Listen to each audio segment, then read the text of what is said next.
আসসালামু আলাইকুম। আপনারা জানেন অনেকেই আলাপ করছে যে আমাদের খালেদ মহিউদ্দিন উনি বাংলাদেশে এসেছেন এবং যদিও আমি তার সাথে যখন একটা শোতে ছিলাম আমি তখনও বলেছিলাম যে জুলাইয়ের মতো ঐতিহাসিক গণ অভ্যুত্থান এরপরে উনি বাংলাদেশে আসার সময় পান নাই। উনি জার্মানি থেকে বাংলাদেশ না এসে জার্মানি থেকে আমেরিকায় চলে গিয়েছিলেন। আমি শোতেই তাকে বলেছিলাম তো কে আসবে না আসবে এটা কিন্তু তার ব্যক্তিগত ব্যাপার, কিন্তু দেশ জাতি রাষ্ট্র এসব নিয়ে যারা অনেক অনেক ভাবনা, অনেক বেশি ভাবনা। তো জুলাই গণ অভ্যুত্থানের পর এমন অনেক মানুষ তারা দেশে এসেছে। সরকারের অংশ না হওয়া গুরুত্বপূর্ণ না, এইসব শহীদ পরিবারের কাছে গেছে, সাফারিংস, তাদের কষ্ট। মুশকিলটা হলো এই ব্যাপারে আসলে ওভাবে রিয়াকশন দেওয়াটাও কঠিন। এরপরও আমি বিশেষ করে ইনকিলাব মঞ্চের ভাই যারা অ্যাক্টিভিস্ট আছে, আপনারা জানেন আমাদের সাথে অনেক শহীদ পরিবার, তাদের সাথে আমাদের কথা হয়। আমরা তাদের কোনো উপকার করতে পারি না, কিন্তু তাদের যে কথা যা তারা বলতে চায় কিন্তু কোথাও আসে না, তো তারা মনে করেন যে তাদের কথাটা হয়তো আমরা কোথাও পৌঁছে দিতে পারি। তা খুবই আমি ক্যাজুয়ালি জাস্ট কিছু বলবার জন্য হঠাৎ করে মনে হলো যে আমাদেরকে সকাল থেকে বেশ কিছু শহীদ পরিবার বলেছেন যে সম্প্রতি যে খালেদ মহিউদ্দিন ওনার একটি ভিডিও ভাইরাল হয়েছে, উনি ঢাকা বিশ্ববিদ্যালয়ে সম্ভবত আলাপ করছেন গণযোগাযোগের সাংবাদিকতা বিভাগে স্টুডেন্টদের সাথে। সেখানে ওনার কিছু বক্তব্য, ওনার জুলাই শহীদ এবং এই শব্দের ব্যাপারে ওনার টোটাল বডি ল্যাঙ্গুয়েজ এ নিয়ে যেহেতু আমাদেরকে কেউ কিছু জানিয়েছেন, তো আমরা মনে করছি আমাদের এই আলাপ নিশ্চয়ই খালেদ মহিউদ্দিন শুনবেন, কারণ তিনি সবকিছুতে খোঁজ রাখেন এবং আমাদের ব্যাপারে তিনি ভালো করে খোঁজ রাখেন। সুতরাং আশা করি উনি এটাও খেয়াল রাখবেন। তো আমরা যা বলছি এটা অনেক শহীদ পরিবারের কথা, তারা আমাদেরকে বলেছে আমরা হয়ে যেন তাদের ব্যাপারে কিছু তাদের কথাগুলো যেন আমরা একটু বলি। দেখেন, আপনারা অনেকেই আমরা একটা ব্যাপারে রিয়াক্ট করছি, আমিও একটা পোস্ট দিয়েছি, সেটা হলো যে প্রধান ফ্যাসিস্ট খুনি হাসিনাকে তিনি সাবেক প্রধানমন্ত্রী বলেছেন। এই আলাপটা আসলে একটা সেকেন্ডারি আলাপ। এই আলাপটার থেকেও খুবই সিগনিফিকেন্ট একটা ব্যাপার ঘটে গেছে, যেটা আমরা কেউ যেন অনেকে খেয়াল করছি না এই ভিডিওটার মধ্যে। আপনাকে কেউ খেয়াল করেছেন যে এই আলাপের একটা অংশে আমাদের খালেদ মহিউদ্দিন বলছেন এনসিপি যারা তরুণ তুর্কি মানে হাসনা সার্জিস তাদের কথা বলতে গিয়ে তারপরে খালেদ মহিউদ্দিন যখন পলাতক ছাত্রলীগের খুনি লীগের সভাপতি সাদ্দামের ইন্টারভিউ করতে চেয়েছেন, তখন তো বাংলাদেশের আপমর সবাই এটার বিরুদ্ধে গিয়েছে এবং সেটা বেআইনিও ছিল। এবং তখন সম্ভবত হাসনা সার্জিস ওরা যেরকম বলেছিল যে এই রক্তের সাথে বেইমানি করে প্রতারণা। তা আপনি একটা ব্যাপার খেয়াল করেন যে খালেদ মহিউদ্দিন কোন বডি ল্যাঙ্গুয়েজে কাদের সাথে কিভাবে তাদের বক্তব্যটাকে কোট করছেন। তিনি বলছেন বিপ্লবীদের রক্তের সাথে প্রতারণা করে বলে উনি হা হা করে হেসে দিচ্ছেন, ওনার হাসি আসছে না, আর্টিফিশিয়াল। এরপর উনি এটাকে আরো লঘু করবার জন্য যে বিপ্লবীদের রক্তের সাথে প্রতারণা করে এরপর উনি বলছেন বিপ্লব, রক্ত, প্রতারণা। এত সহজ শব্দ না, আসলে তো এত সহজ শব্দ না খালেদ ভাই, কিন্তু সহজ তো আপনি করে দেখালেন। কারণ হাসনা সার্জিসের ব্যক্তিগত কোনো অবস্থানও হয়তো যদি ভুল হইতে পারে, কিন্তু তারা যে জুলাইয়ের গণ অভ্যুত্থানের মুখ বলতে এই যে এত শহীদ এত আহত, এটাকে আপনি স্বপ্নে যেভাবে লঘু করবার চেষ্টা করলেন, আপনি কি নিজে খেয়াল করছেন এটা আপনি কি করলেন? মানে আপনি বিপ্লবীদের রক্তের সাথে প্রতারণা এই বক্তব্যটাকে যেভাবে বাজেভাবে উপস্থাপন করলেন, এরপরে আপনি বললেন বিপ্লব, রক্ত, প্রতারণা, মানে এগুলো কিছু না। মজার ব্যাপার হলো আপনি একজন সাংবাদিক হিসেবে কি চান? একান্ত বস্তুনিষ্ঠ ব্যাপারগুলো তুলে আনতে চান। আপনি নিজে বলছেন যে ট্রমার ব্যাপারটা আপনার বক্তৃতার মধ্যে বলেছেন।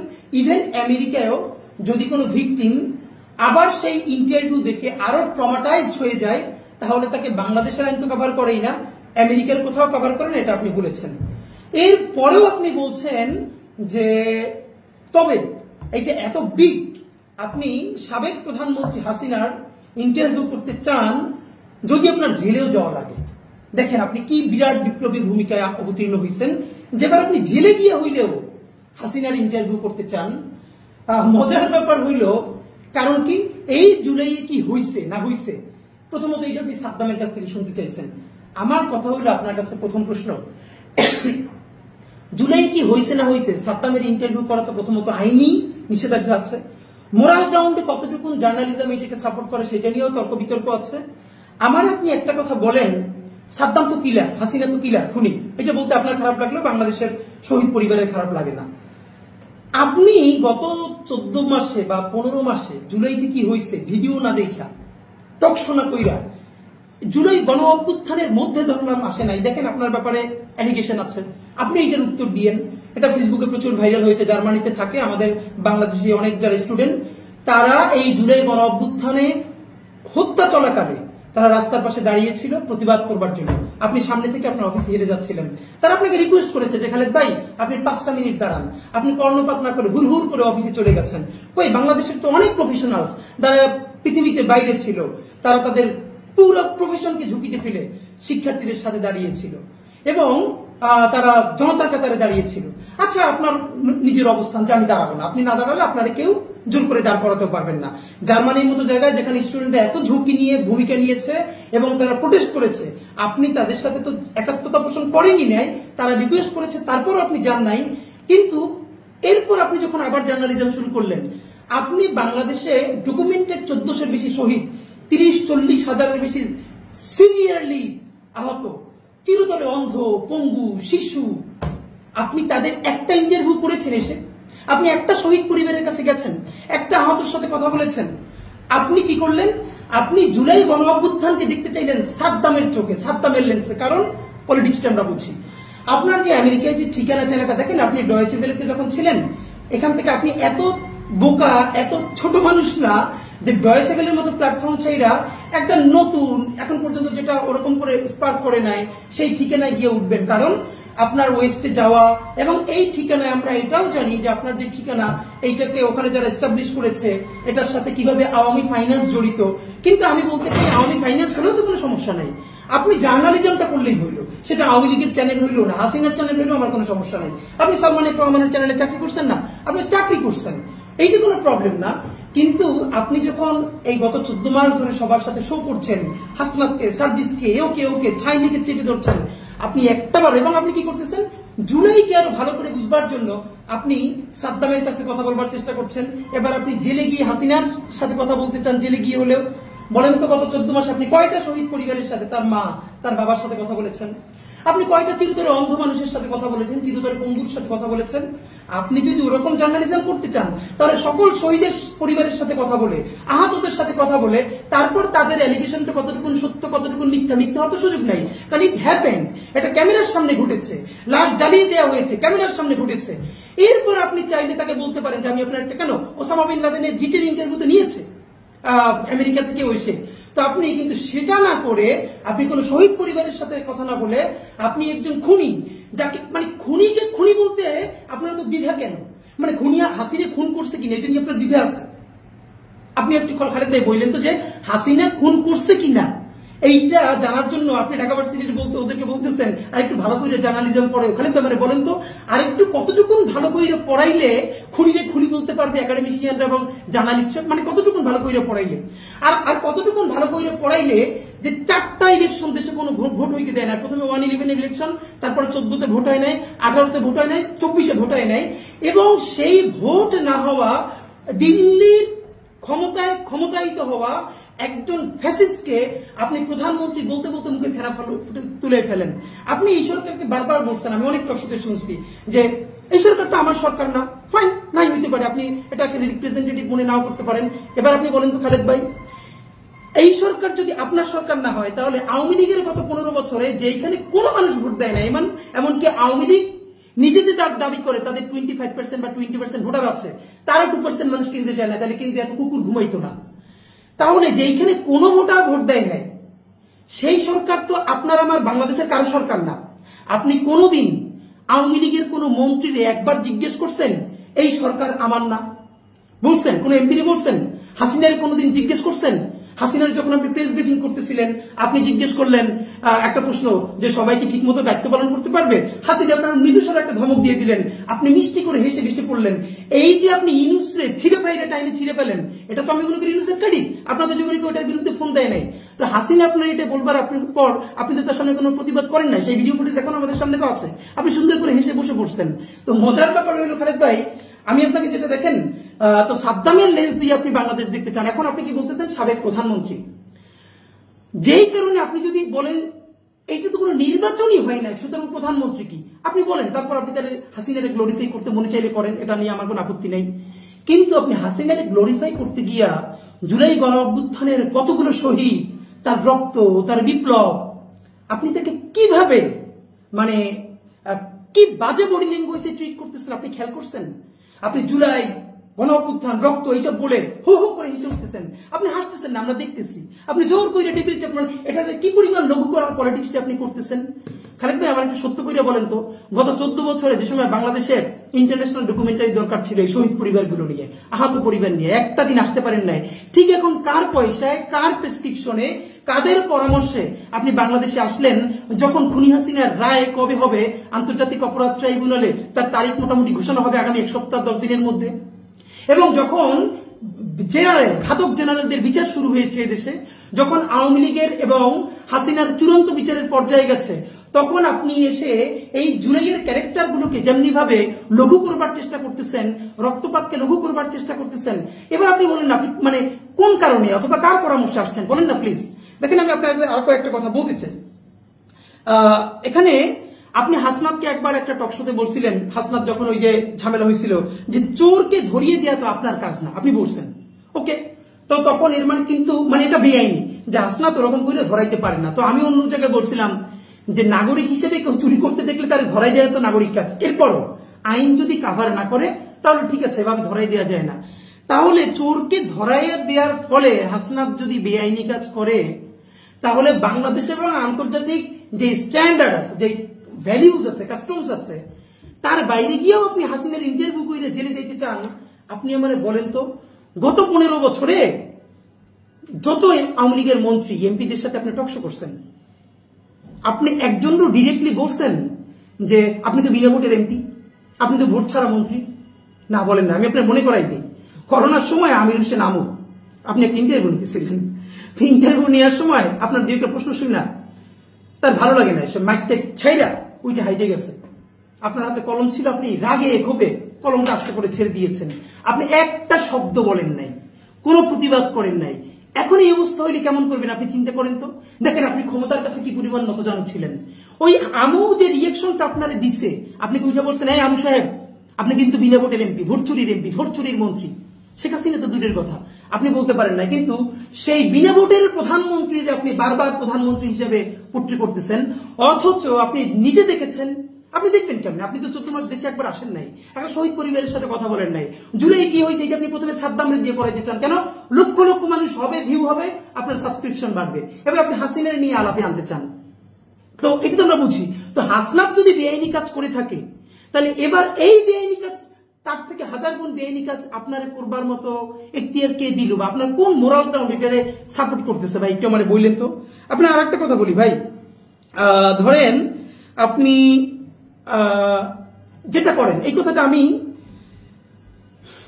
আপনাকে বিনয়ের সাথে বলি, আপনি এই যে জুলাইয়ের শহীদ, আহত এবং বিপ্লবীদের সাথে কি নোংরা বডি ল্যাঙ্গুয়েজটা করছেন, এটা আপনি বুঝবেন না। কেন বুঝবেন না? আপনার পাশে যে ভদ্রমহিলা বসে আছেন, উনি সম্ভবত ঢাকা ইউনিভার্সিটির ফ্যাকাল্টি, আশেপাশে যারা আছেন, আপনি বলছেন আপনার দেখতে মাশাআল্লাহ সুন্দর লাগে, এবং আপনি যত বড় জার্নালিস্ট তার থেকে আপনার বড় ইগো হইল, আপনি অ্যাডমিন ক্যাডার ছিলেন, আপনার চেহারা ভালো, আপনি ওয়েস্টে থাকেন, সুতরাং আপনি যা বলবেন, হাসিনা আসলে আপনি হাসলে পাশে বসে হাসতে হয়, এটা একটা ম্যানার্স, নইলে খারাপ দেখা যায়।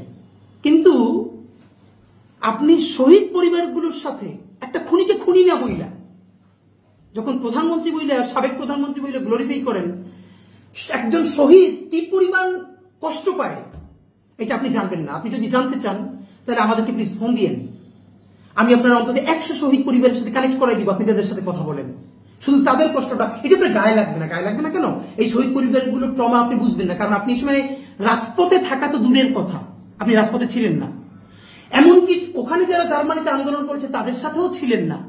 এমনকি আরো ইন্টারেস্টিং হলো, যখন জুলাই গণ অভ্যুত্থান চলে, তখন আওয়ামী লীগের বড় কোনো এমপি মন্ত্রী ধরে আপনি ছাই চেপে ধরেন নাই যে আপনারা সাবমিশন দিয়ে গুলি কইরা রিয়া গোপের কলিজে ছিঁড়ে ফেলতেছেন, ধরছেন? উত্তর দেন।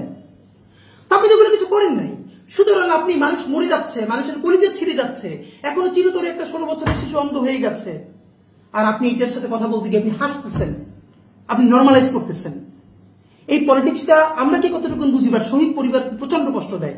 খালেদ ভাই, আমাদের এক একজন এক একভাবে অ্যাক্টিভিজমের প্যাটার্ন থাকবে, পক্ষ বিপক্ষ থাকবে। এই যে আমি আপনার সাথে বলি, আপনি আবার আমার টক শোতে বলবেন, আমি আপনার গিয়ে বিপক্ষে বলবো, আপনি আমার সমালোচনা করবো, আপনি আমার করবেন। কিন্তু ভাই, আপনি একটা রিকোয়েস্ট করি, আপনার মানে আপনি তো সেন্সিবল মানুষ, আপনার এই অ্যাটিটিউডটা না শহীদ পরিবারদেরকে অনেককে খুব কষ্ট দিচ্ছে।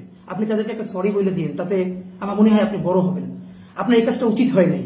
দেখেন, আমি আপনারা যেটা বলতে চাই সর্বশেষ, সেটা হলো আমি আপনার এই আগমনকে অত্যন্ত সন্দেহের চোখে দেখি। আমি দৃঢ়ভাবে বিশ্বাস করতে চাই আপনি কোনো এজেন্ডা নিয়ে আসেন নাই, কিন্তু বাংলাদেশের মানুষকে আমি বলি, প্লিজ, বাংলাদেশের 18 কোটি মানুষ একমাত্র গণহত্যাকারী ছাড়া আর বাকি সকল বাংলাদেশপন্থী দল, রাজনৈতিক দল, শক্তি, সামনে যখন নভেম্বর আসছে, যেটা গত 1.5 বছরের মধ্যে সব থেকে ক্রিটিক্যাল টাইম আমাদের জন্য, কোন টাইম? যখন খুনি হাসিনা যতগুলো গণহত্যা করেছে তার অনেকগুলো বড় রায় হবে এই মাসের মধ্যে, নভেম্বরের মধ্যে। এবং এই যে ঘাতক জেনারেল, তাদের বিরুদ্ধে অফিসিয়ালি ট্রায়াল শুরু হয়েছে। আওয়ামী লীগ চাচ্ছে, এমনকি সেই ঘাতক জেনারেলদের একটা অংশ, আওয়ামী লীগ, ইন্ডিয়ার সেই লবি, সবাই মিলে এখানে এমন একটা ক্যাওটিক সিচুয়েশন তৈরি করতে চায়, যার ফলে এই সরকারকে ফল করিয়ে একটা নতুন, একটু লেস আওয়ামী লীগ এমন একটা গভর্নমেন্ট তৈরি করে তারপরে 6 মাস 1 বছর চালিয়ে নির্বাচনটাকে বানচাল করে দিয়ে এরপর আওয়ামী লীগকে ফিরিয়ে এনে একটা ইনক্লুসিভ ইলেকশন আমি নির্বাচন করতে চাই। তো এর প্রথম প্রক্রিয়াটা হলো এই নির্বাচনকে, এই বিচার কাজকে বাধাগ্রস্ত করা, তারপরে নির্বাচনকে বানচাল করা। এই জন্য আপনার যেটা লাগবে, এখানকার সব থেকে পাওয়ারফুল হল সিভিল সোসাইটি। তারা নতুন নতুন ন্যারেটিভ উৎপাদন করবেন। তা আমার যেটা মনে হচ্ছে, এই খুনি হাসিনার রায়ের আগে খুনি হাসিনা সরাসরি অর্ডার করেন নাই, এই নিচের কিছু র্যাবের অফিসাররা সরাসরি এটা করেছে, খুনি হাসিনা এটা জানতেন না, তাকে ভুল বোঝানো হয়েছে, আনু মোহাম্মদ সাদ্দের মতো, উনি জানেন না আর সবাই জানেন, ওনাকে শুধু ভুল বোঝানো হয়। এইরকম কিছু ন্যারেটিভ নির্মাণের জন্য সিভিল সোসাইটি থেকে চেষ্টা চলছে। আমার মনে হয় এই ন্যারেটিভকে প্রচার করার জন্য আপনার চেয়ে ভালো কোনো ফিগার নেই। আপনার দেখতে সুন্দর এবং সিভিল সোসাইটির সাথে আপনি সব থেকে বেশি কানেক্টেড। সুতরাং আপনার প্রথম কাজ হলো আপনি তাদেরকে লঘু করবেন। দেখেন, হাসনাত সার্জিসের পলিটিক্স আমি করি না, এনসিপির পলিটিক্সও করি না, কিন্তু যেখানে ওদের যেই দোষটা নাই, এই প্রতিবাদ আমরা সবাই করেছি। আপনি যখন সাদ্দামের সাথে ইন্টারভিউ করতে চান, সেটাকে আপনি কিভাবে আপনি সরি ফিল করবেন যে আপনি এটা চেয়েছেন? আপনি হিটলারের ইন্টারভিউ জার্মানিতে বসে ভাবে করতে পারতেন?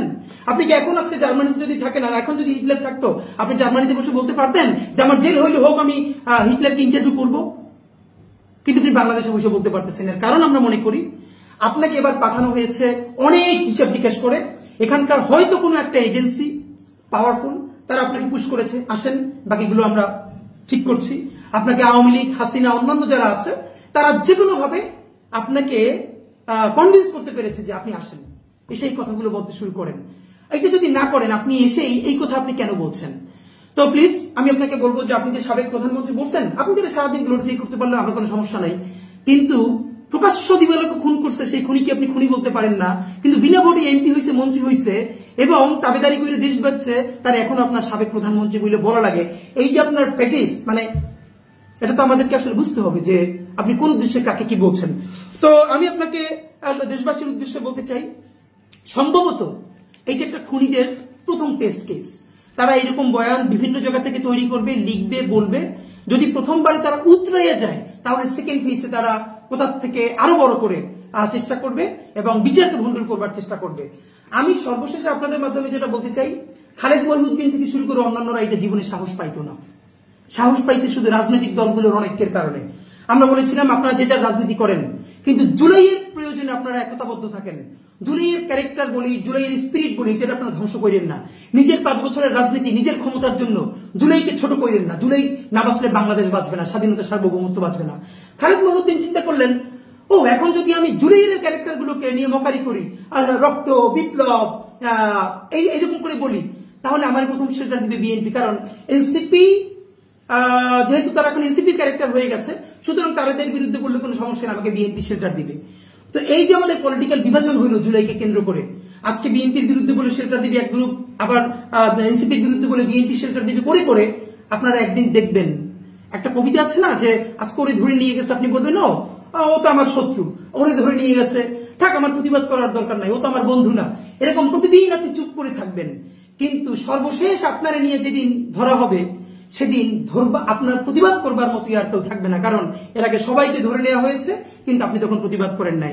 আজকে এনসিপি লিডারকে বলে বিএনপিকে অ্যাডভান্টেজ দেওয়া হবে, তারা নাই হয়ে যাওয়ার পরে জামাতকে ধরা হবে, জামাতকে অ্যাডভান্টেজ দেওয়া হবে বিএনপির বিপক্ষে, করে করে করে করে বাংলাদেশের সকল শক্তি নাই হয়ে যাবে এবং আওয়ামী লীগ কামব্যাক করবে। সুতরাং সেন্সিবল সকল মানুষের প্রতি আমার বিনীত অনুরোধ, সামনের নভেম্বর বিচারের প্রশ্নে কোনো আপোষ করা যাবে না। আমাদেরকে বিচার এবং সুষ্ঠু বিচার ঘরে আনতে হবে। এই প্রশ্নে বিএনপি, জামাত ইসলামী, এনসিপি, গণ অধিকার পরিষদ, এবি পার্টি, যত দল আছে সবাইকে আমাদের ঐক্যবদ্ধ থাকতে হবে। আপাতত আমাকে অ্যাডভান্টেজ দিয়ে যদি আরেকজনের বিপক্ষে বলে, এটাকে আপনি হাসি মুখে নিয়েন না, মনে করেন পরের ঢিলটা আপনার উপরে ছুটবে কখন, যখন ও আর আপনার ব্যাপারে সাহায্য করতে আসতে পারবে না। তো আমি আপনাকে বলি খালিদ মহিউদ্দিন ভাই, আমি আপনাকে চাইলে আরো প্রচন্ড ভাবে বলতে পারতাম, এবং কিন্তু আমি আসলে অনার করতে চাই আপনাকে ওই জায়গাটা, এবং আমি মনে করি, দৃঢ়ভাবে বিশ্বাস করি, আপনি যে বডি ল্যাঙ্গুয়েজটা শো করেছেন এটা জুলাইয়ের শহীদ পরিবাররা প্রচন্ড কষ্ট পেয়েছে, আমাদেরকে জানিয়েছে, আপনি তাদেরকে সরি বললেন। আর হাসিনারে যদি খুনি দেখতে আপনার খুব কষ্ট হয়, যদি প্রপার এভিডেন্স আপনার কাছে মনে হয় না এটা এভিডেন্স নাই, হাসিনাকে গিয়ে জিজ্ঞেস করতে হবে, তাহলে আপনি প্লিজ হাসিনার সাথে দেখা করেন না, দেখা করে জিজ্ঞেস করেন সেই খুনগুলো করছে কিনা, ভিডিওগুলো দেখাইয়া। কিন্তু এই যে তারে ইন্টারভিউ করে আপনি জেলে গিয়া হিরোইক একটা মহাকাব্য তৈরি করবেন, এইটা জুলাইয়ের সাথে গাদ্দারি বলবো না, এইটা হলো এখানকার ভ্যান চালক, রিক্সাওয়ালা, যারা আপনার মতো বিসিএস কাটার হয় নাই, চেহারা ভালো না, যার কোনো কণ্ঠস্বর নাই, এইসব মানুষদেরকে এই লিডটা কেমনি করে খামচে খামচে খায়, তার একটা ক্লাসিক উদাহরণ হয়ে থাকবে। এগুলো করেন না ভাই, প্লিজ। ধন্যবাদ।